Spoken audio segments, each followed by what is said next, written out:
So the ratings have been an issue for a long time. There's other systems that are out there that rely on match play. The trouble is, a lot of people don't want their matches to be recorded. I don't want that match to count. I just want to go play with my friends. How can I provide a way to rate people that is fairly objective and transparent about how they're being rated? Let's say you and I play together, and you're a really good player, Paul. I've seen you on the court. And let's say, of course, every single ball comes to me, and I blow it. In the end, you and I have lost. Your rating is also going to get affected, even though you barely touched the ball today. And that's not a particularly objective way to measure.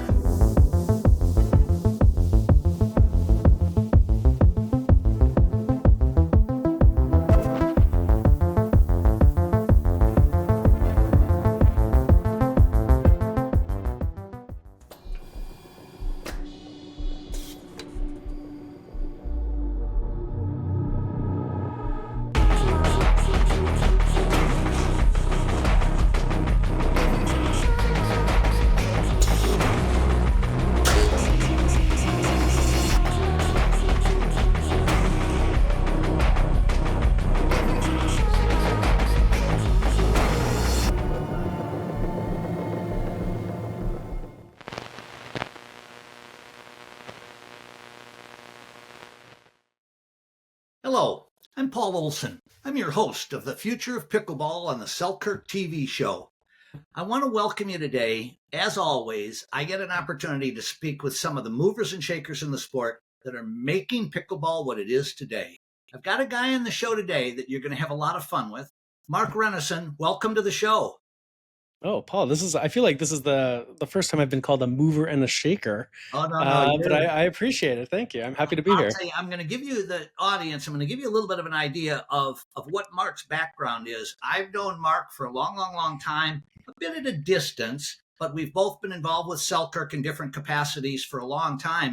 But Mark was one of the instrumental people in beginning to develop the coaching protocols that we are familiar with. There have been several people go into it. Mark has been very long-term, and recently his company, PCI, which is Pickleball Coaching International, was purchased by Selkirk because they see some great opportunities going forward with what he does. Mark, tell us a little bit about what the background you had as to how you got into coaching pickleball, because I know you came from an extensive teaching, coaching background in tennis prior to that. Yeah, so it was probably 11 years ago, so it would have been 2014 or so, I discovered pickleball. And like many people, fell in love with it really quickly. And I had a tennis coaching background of many years, 20 years plus, and was actually getting out of teaching tennis because it wasn't the tennis I loved, and I was transitioning. I was an elementary school teacher waiting for a job here in my new town while I was taking care of my little baby, and discovered pickleball, fell in love with it, asked the guy who introduced it to me, I said, "Oh, do you guys run clinics and camps, and who's the coach here?" And he says, "Oh, there's no coaches. We just teach each other." And that kind of spawned me thinking, hey, I'm newer to pickleball, but I'm not new to racket sports. I'm certainly not new to coaching, and started this little coaching business here in my tiny town. And that led me to the opportunity. I would make pickleball videos online. And I mean, back in the day, I might as well have been selling bowling lessons. Like, not many people were taking them, but it sort of persisted, and would start to travel around North America and beyond, running pickleball clinics and camps. A few years later, realized that, hey, if pickleball keeps going on the trajectory it's going on, there's going to be a need for more coaches. And I had a background training coaches for Tennis Canada. And so I started a small little company called Pickleball Coaching International. It was sort of a spin-off of Third Shot Sports. And the idea is that we would offer instructor education. That was actually just it. There was no instructor certification at the time. We were just going to offer instructor education. And that's kind of how everything started. I'll tell you, it's interesting. I've been around the sport like you have for a long time, and I was one of the earliest instructors certified by the IPTPA and then the PPR as well when they came out. And I was interested really in supporting the sport, that as credentials began to become available, that I thought that was something that I should do because I was teaching people. But the thing that I found when I discovered what you were doing that really impressed me was the amount of video content and video instruction, you were doing much more that I could see than other programs that were out there. How did you get to a point of thinking about the video coaching teaching model? So initially, I would just make these short little YouTube videos to teach players, right? People who are interested. And I would try to make them quick and to the point, try to make them easy to understand, try to make them kind of fun where I could, but I didn't really have a background in making videos, certainly not in editing them. And when it came to starting to do some coach education work, I mean, videos were kind of an obvious way to reach a larger audience, right? To reach people that weren't here in my small town in Canada, and to reach people outside of North America as well. And so had a little bit more experience making those videos, making them work, making them something people wanted to watch. And when it came to our coach education and eventually our instructor certification program, using videos was a good way to communicate, I thought, and to give more people access. It's also a good opportunity, you know this from courses you've done in person. It's like, let's say the instructor does something or the facilitator does something that's like really great. You want to see it again. What was that thing they said? If you're doing it in person, there's a good chance that you don't get to hear that again, or it might have gone over your head this time and now you can't remember. And when the instruction is online, one of the beautiful things about it is you can go back and rewatch it again. So Right. I thought that having this element, having a very strong element that was online and that was video based, was going to be helpful for conveying the messages we were trying to convey, but also helpful for the people on the receiving end for it to really stick with them. Yeah, and I think that's evident. For those of you that are watching this show on PCIPickleball.com, which is the website, there's a free access module on how, maybe you're not a coach, but you are an influencer and you have the opportunity to help bring new people into the game, which many of us had. Mark has a great video piece on how he would recommend you help people come into the sport. And I thought I thought it was great from the content part of it. Your strategy and how you did it, I thought was good. But more importantly than any of that, it was the ease of access. It really, often people see things, it's far easier to understand than have somebody telling them about it. Yeah, so I think what's maybe helpful for your audience is to understand. So Pickleball Coaching International, we've got two kind of main streams. We've got a certification stream and a non-certification stream. Mhm. And the non-certification stream is, hey, there's lots of information here. There's videos, there's articles, there's audio, there's graphics, there's all sorts of things. And this is we hope, a repository of information that people find useful, that they pay a small fee to be able to have access to. But there's no testing, there's no evaluations. It's a non-certification stream. The other stream is for people who say, hey, I don't want to just have access to information. I want to go through a program, go through a training program, be evaluated, be assessed. And if I do my job well, then I come out with some kind of credential at the end, right? Mhm. A level 1 certification in this case. So those are the two different kind of streams. But one of the things we wanted to do before, someone commits to doing our instructor certification course, for example, is like, hey, let's give them a taste of what Mhm. our approach is like. And so what we do is we have this we call it the free introductory instructor program. And as you mentioned, there's no cost for it. It's about 75 minutes long. It's actually a video of me on the court with 3 brand new beginning players, mic'd up so you can hear what I'm saying, you can hear what they're saying. And we've edited it in a way where we're trying to give the audience who's watching this beginner lesson some insight into why is the coach doing what they're doing. So why, for example, did the coach take the paddles out of the hands of the players and now they're doing like a throwing and catching exercise? Why is it that when the instructor noticed, for example, the player using some sort of wonky grip when they're hitting their backhand, well, why didn't the instructor say something at that moment? And what we try to do is we try to give, through this course, both a chance for people to see how the coach works with these brand new beginning players who've never played before, but also give them kind of like a little bit of a look into the mind of the coach, right? Which you don't always get when you're just watching someone out there coaching. So it's been a very effective way to give people a little bit of a taste of what we do at Pickleball Coaching International. It's been great for people who like you say, maybe are introducing new people to the sport, but they're not yet ready to commit to a certification program. But they're like, hey, here's one way that we could coach beginners. And it's often, to be honest, it's very different from how we hear from most people when it comes to coaching beginners. For That's example, absolutely I don't think it's important for beginners to know the rules of pickleball right. before they start hitting the ball, right? No one goes home to their family and says, oh, guess what? The best part of my lesson today is I learned what it meant to reestablish yourself once you're outside of the non-volley zone. Yeah, Nobody says that. yeah, But what they do say to their family when they go home after their beginner lesson is, hey, at the very start, within 5 minutes we were hitting balls, we could only hit 3 or 4 in a row. But 20 minutes later, we got to 18 in a row.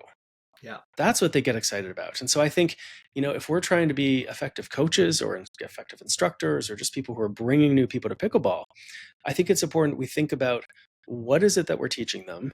What order are we teaching it in? And what is the stuff that really matters the most? And what is the stuff that, hey, you know what, we can probably save that for later because we've got more important, more exciting, more fun things that we can do right now. Well, and that really resonated with me. And I ran a pretty large program in Minnesota before I started traveling nationally and internationally in the space. And always the early lessons, people wanted to be able to be part of the group. They wanted to be able to walk on the court. I can play in a game. I'm going to learn. And I think you showcase, both for somebody who may not even be a pickleball player, how might I learn to do it? But also for those influencers. And I think even seasoned instructors can get a lot from that, in the standpoint that it isn't about technique first. It's about engagement and getting people having fun hitting balls. And I think in that case, you did a beautiful job of putting that together. And anybody who wants to see it can just see it for themselves. So I think that was very cool. One of the things that you also do in PCI that I'm very intrigued to hear your thoughts and ideas on are player ratings. So that's been such a huge issue with all of the different people and what they're doing. Every time I think we're getting some narrowing of it, there seems to be something that comes up that everybody's angry about it. How do you go about rating players, and how would you suggest people think about rating? Well, you're right that this is a significant problem to make sure that people know what their rating is. And in some cases, this is because they want to play a tournament and they want to get into the correct bracket. In other cases, I'd say in most cases, it's because they just want to find out who are the people at their club that they would probably have a good game with. So the ratings have been an issue for a long time. And I think of a story, someone close to where I live years ago, she came back and she said, Mark, I just got back from Florida. I was at the Villages. Guess what? The coach there rated me a 3.5. And I said, oh, Linda, 3.5. Okay. Why? She said to me, well, what do you mean why? I said, well, why not a 3.0? Or why not a 4.0? Why was it 3.5? She said, well, I don't know. The coach watched me. The coach watched me play and then said I was a 3.5. Now, you don't have to have a master's degree in education to understand that that's probably not a great way to do assessments of players. Even if the coach was right, it's not a great way to evaluate people just to say, well, I, as the expert, I know, and I bestow upon you rating of 3.5. Mm-hmm. Because she doesn't know why she's a 3.5. She doesn't know what she needs to do to become a 4.0, right? This is not ideal. There's other systems that are out there that rely on match play and the results of match play. And I understand the principle here, I think, is that, you play enough matches and against better players, lower players, eventually it'll all work out and their rating will go up by 0.01 or not. The trouble is, a lot of people don't want their matches to be recorded. And I think about my mom when I first brought this up, when this program came up where it's all matched assessments or ratings were based on match play. And my mom said, that's ridiculous. That's the dumbest thing I've ever heard. And I said, Mom, whoa, easy. Why? And she says, when I go out on a Sunday morning at 9:00 with my friends, I don't want that match to count. I just want to go play with my friends. And, with one of the organizations that does the rating based on match outcomes, for a little while at least, their tagline was, make every match count. That is the opposite of what my mother wants. And look, my mother, I think, would stand for like a lot of people out there who play pickleball. I just want to go and play with my friends. I don't want to have to then go record the score and figure out, do I go up or down a quarter of a point? And so the problem we were trying to solve here is, let's say I'm a pickleball coach at a club, or let's say I'm a pickleball coach who's been asked by a club to come in and rate players because it's too political for the internal people to do the ratings. Sure. How can I provide a way to rate people that is fairly objective and that's also very clear and transparent about how they're being rated? I mean, the other problem with the based on match play system is, let's say you and I play together and you're a really good player, Paul. I've seen you on the court. You're really good. I'm not so good. And let's say, of course, every single ball comes to me and I blow it, I blow it, I blow it, I blow it. In the end, you and I have lost. Your rating is also going to get affected, even though you barely touched the ball today. And that's not a particularly objective way to measure. And so what we did at PCI is we said, hey, I bet there's a more objective way to do this. And the way we set it up, it's called the rating assessment tool. 5 skills: rallying from the baseline, hitting big ground strokes from the baseline when someone's at the net, where you keep the ball low, being at the net yourself with someone else at the baseline, and can you play that volley back with control? Hitting an overhead smash, right? When someone lobs the ball, can you put that ball back with control? And serving to either the left side or the right side of a particular service box. These are 5 pretty basic skills that are important. And what we've set up with our rating system is to say, hey, the rater, the assessor, it's often a coach, but not always, they're going to give the player that they're assessing 10 chances. 10 chances in each one of those 5 categories. And what we're going to do is we're going to count out of 10. How many times can the person put the ball where they want it to go? And it's very clearly outlined what that means. What counts as good, what doesn't. And what you do is you just count. And the scores that the players get for those different categories correspond to a rubric that we've set up. And if you get it, we say, hey, the volleys, the deep volleys, they go back to the person at the net. A 3.0 player, they can do that 5 out of 10 times. And the 3.5 can do it 7 out of 10 times. And the 4.0 can do it 8 out of 10 times. And for all these skills, we just count. It's fairly standardized. It doesn't rely on you having a really great or really poor opponent or really great or poor partner. It's not just based on the coach like imagining what you are and bestowing a rating upon you, right? It's fairly systematic. It's fairly transparent. And back to my friend Linda, if the coach had used this system, she would know exactly why she got a 3.5 rating and what she would have to do to next time get a 4.0. So that's the rating assessment tool that we created. People asked us for this for years. And so we finally said, all right, there's demand for it. It's not like those systems that are for the real like tournament hungry people. But if you're a coach who wants to rate the people at your club or any club that you get asked to come rate at, you can use this system. They know what they have to do. They know why they got the rating they got. And it's about the numbers, not whether the coach deems them to be a 4.0 or not.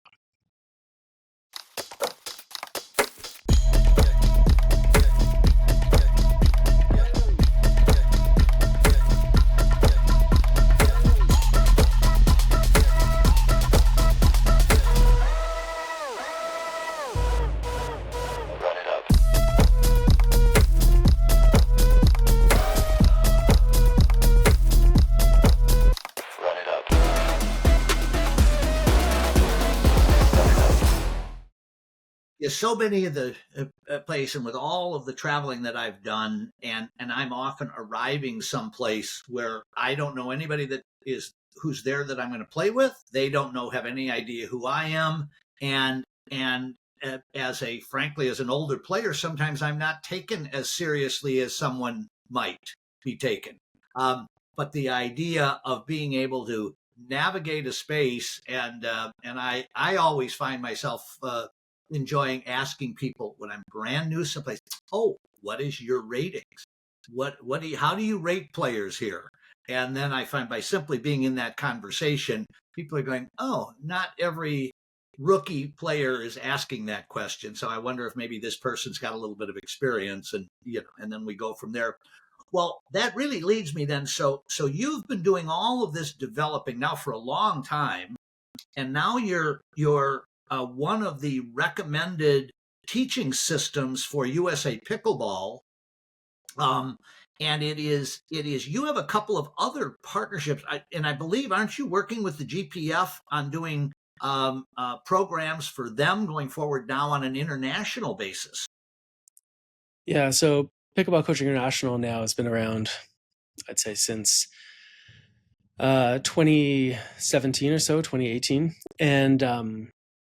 and we've been pretty consistent, and people have liked the work we've done when it came to instructor education, instructor certification, and we've kind of always been out there. I think we've tried to be pretty forward thinking. And so a few years ago, senior members of USA Pickleball approached us and said, "Hey, we like what you're doing here. How would you feel if USAP endorsed Pickleball Coaching International as a program?" And it's not an exclusive endorsement. There's other people too, because there's other people out there that do good coach education. And we said, "Oh, that sounds great. Like, why would we say no to that?" And so we're happy that USA Pickleball recognized the work we're doing.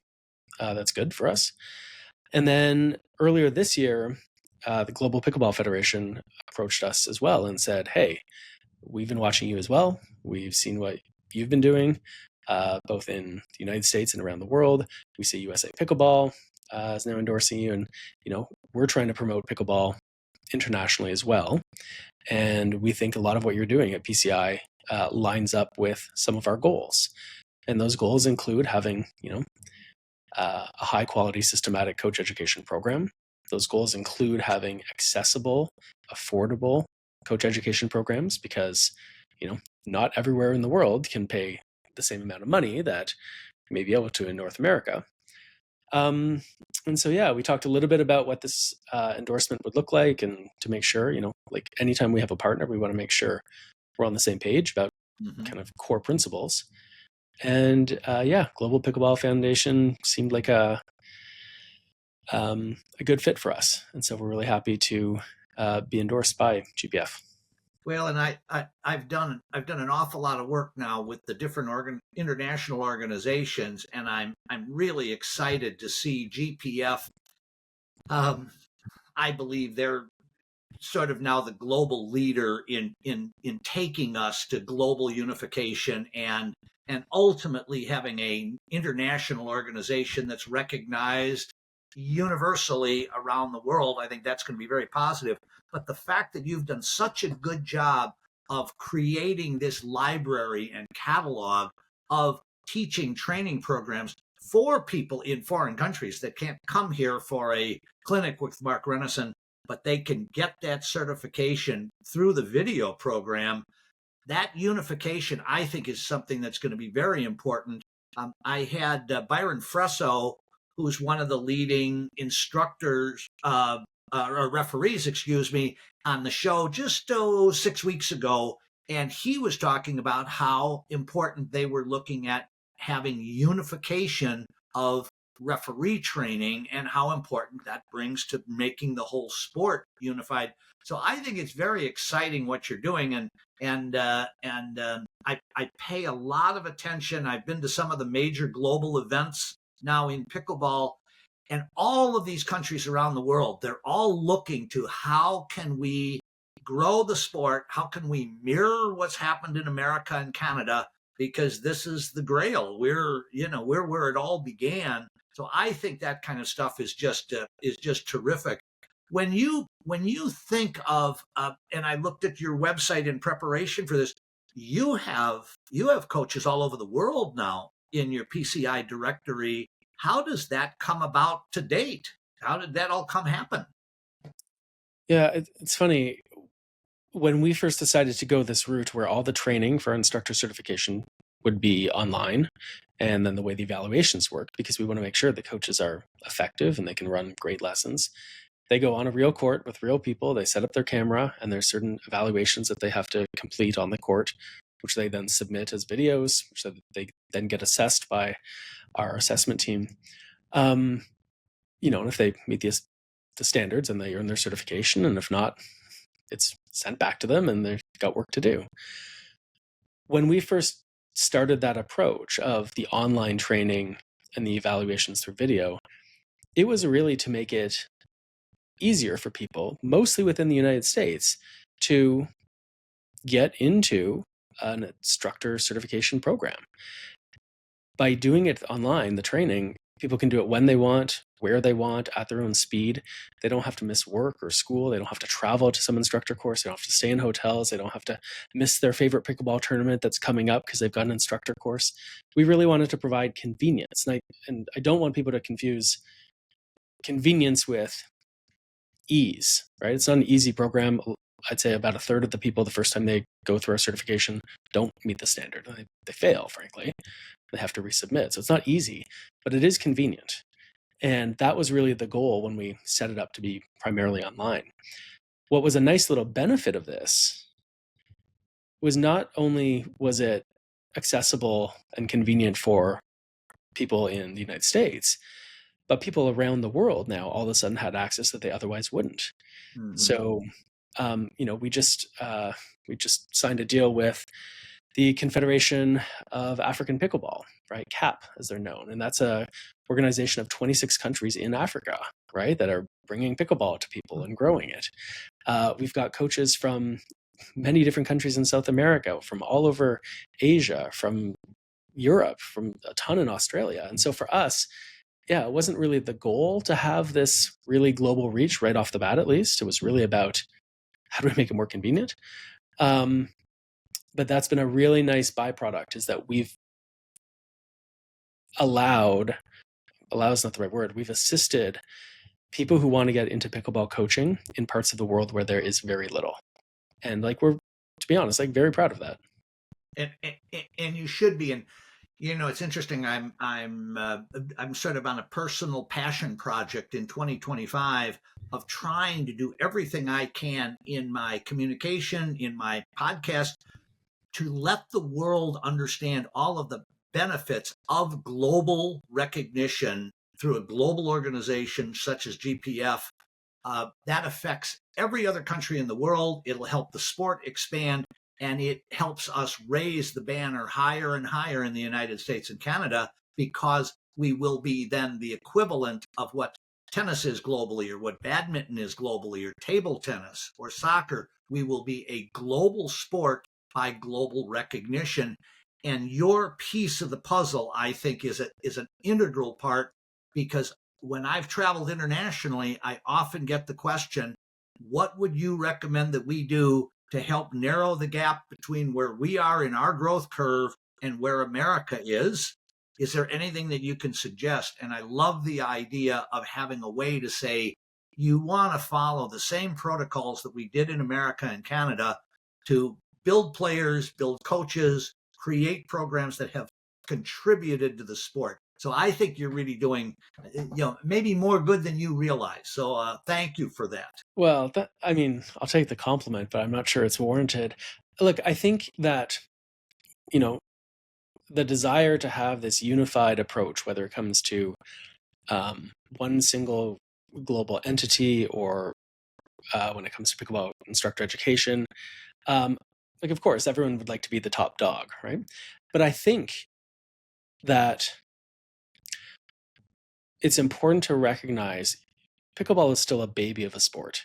Sure, 1965, right? But in reality, it's really been in the last 10, 12, 15, 20 years that we've really seen this exponential growth. And I know there's people out there that say, oh, Mark, back in the 80s, I was, sure, I get it. But, when it comes to mainstream recognition, right, you weren't seeing pickleball represented in, sitcoms on TV 20 years ago, right? So the mainstream recognition, the big money that's coming into it, that's all relatively new. And so I do consider it still, as a sport, really in its infancy.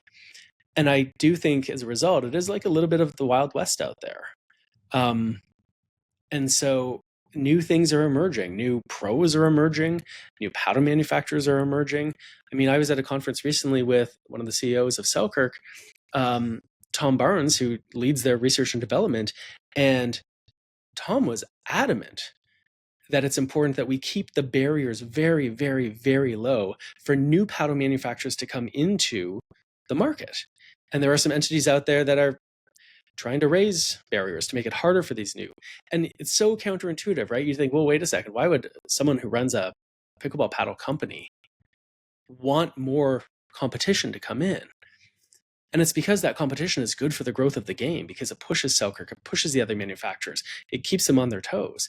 And so I hear what you're saying about this desire for unification, and there's definitely some benefits that would come with that. I know, especially as pickleball tries to make an Olympic bid, that's important. I also think it's important that there is competition in this marketplace, including on the coach education side, right? Like, I need to feel that pressure from other organizations that are doing new, innovative, interesting things, because that pushes us to think through what we're doing and how can we do it better? How can we do it more efficiently? How can we make it a better customer service experience? So it's this tightrope that we have to walk, right? We don't want this over fragmentation in the sport where everything is scattered all the time and there's no coherence and, it's chaotic. We don't, I think, want that. But we also do want enough movement within the sport, within the different segments of it, whether it's on the paddle side, whether it's on the tournament side, whether it's on the coach education side. We do want enough movement in there and enough, let's say, instability, that it encourages all of us who really care about the sport and care about our contributions to do that as well as we can. So it's a tightrope, and it's I'm not sure what the answer is, but one thing I do know is that it's amazing being involved in pickleball at this time. And it's interesting because the things that you're describing, I run into this as sort of a yet to be determined answer on what I'm referring to in global unification. I'm not talking about competition between company sports. I'm talking about our ability as a sport. There is a moment in time when a sport becomes an internationally recognized sport. And to do that and ultimately be eligible for the Olympics, there has to be unification of rules, standards. Everybody around the world needs to be playing the same game. That's what global governance is. That's why I think what you're doing contributes that, because it's online, it's accessible, it's all of the things that you're describing in that convenience. And I'm the biggest believer in the world in competition, because I spent my whole life in the sporting goods industry. Nothing moves things better than competition. But in terms of the governance, it's my little preach right there. So bear with my podium stand. Who Now, knew that Paul Olson was really motivated by pickleball governance? there you go. There you go. I'm gonna put that down in a quote, Mark. We're gonna Right? Yeah. have that. The something that I want to kind of get an idea from you on. You've been around the sport at every level for a long time now. Now that you're affiliated directly with Selkirk, what's the future of PCI? Are there things that you're going to be able to do or have hopes of being able to do that we might see 2, 3, 4 years down the road? So I remember it was a few years ago that Mike Barnes, co-CEO of Selkirk, came to me and asked if we were interested in taking on some investment. We'd already been partners with them. They had already said, look, we really care about getting involved with coaches, coach education, teachers.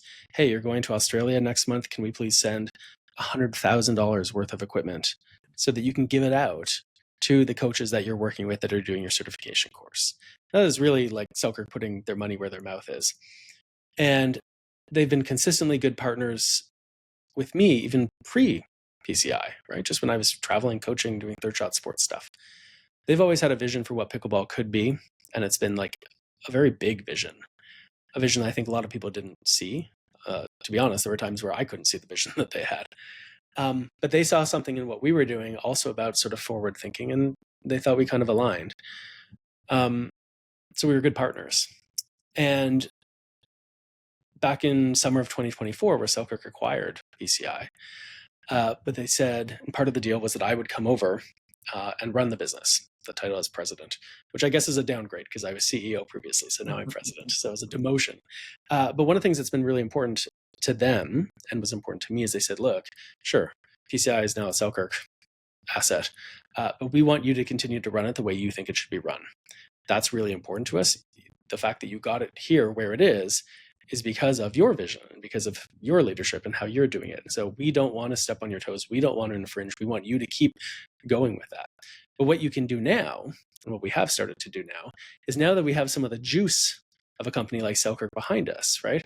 I spent most of my morning today working with the graphic design team, because we're launching a new podcast that's specifically for pickleball coaches. And so now we have like real graphic designers. Now, shout out to my colleague, Lauren, who came with me from Third Shot Sports and Pickleball Coaching International. Now she's at Selkirk too as our operations manager. Look, Lauren did a fantastic job on our graphic design up to this point, but she'd be the first one to tell you she's not a graphic designer.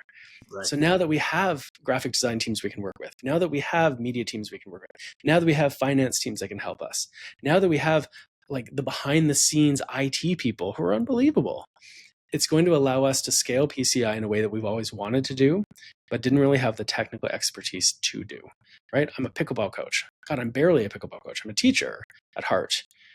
And so when it came to designing or building websites and figuring out automations and all of that, this is not our skill set.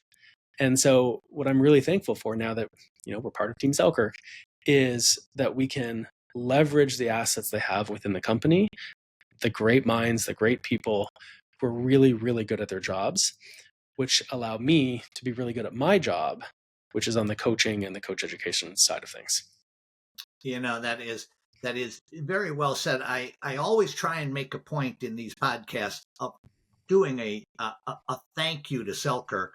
I've been with them a long time on an advisory ambassador role, but their ability to create an environment where I could do this show, and you're now my 75th guest. I've had the leaders from around the world in the sport of pickleball talking about what their visions and their thoughts and ideas were. And it's only been possible because Selkirk did it, because like yourself, I've done a lot of public speaking, but I never did a podcast before this. And having Josh, my producer, behind us and the editorial team, Selkirk is doing things to help grow the sport. And you can see what they're doing on Selkirk TV. You download the app on your phone. It's remarkable what's there. You'll see pro events. You'll see a library of matches that'll go back for years. There's nothing in the sport like it. Download the Selkirk TV app on your phone. Like and subscribe to this. Mark Renneson is going to start showing up there as well. I mean, if you look far enough back on Selkirk TV, you can see the Pickleball Today show with Mark Renneson. Oh, we had a show way back in the day, Pickleball Today. I look at it now, I cringe a little bit. I've also done like a number of series that are up there, like advanced coaching series. Oh. And yeah, if you do the digging, the good recent stuff is up there. But if you do the digging, you'll find some old cuts from videos I've made, like in a bedroom way back in the day. Well, so there's a very good representation of it. Everything that I've tried to do is to be sort of the business to business person, talking to people who are maybe hearing this interview from who knows where in the world, going, oh my God, here's a solution for me on coaching and instructing. I've had the 4 major franchise organizations CEOs on talking about their different models. And that's the stuff that I think a lot of people benefit from who don't otherwise have direct access to this inner circle that guys like you and I run around in. And that's really what I think Selkirk has done a fabulous job on with Selkirk TV. That being said, Mark, I want to thank you so much for joining me today. This has been great. I'm looking very forward to seeing you again on my passion project with global governance. And so you keep that quote in mind. And thank you very much for joining me. I sure appreciate it. Well, hey, it's always a pleasure. I've enjoyed watching your show for a long time now, and I like the way you're thinking about the future of pickleball and what's coming down the pipe. And it's a pretty remarkable time to be involved with a sport that's not just really fun, but is evolving so quickly. And yeah, if I'm able to contribute in a small way, then I'm really happy to be here. Good. And we will get back together and have another report maybe 6 months or a year down the road as to what's happening. That's a date. Sounds good, Paul. Thanks. Thanks, Mark.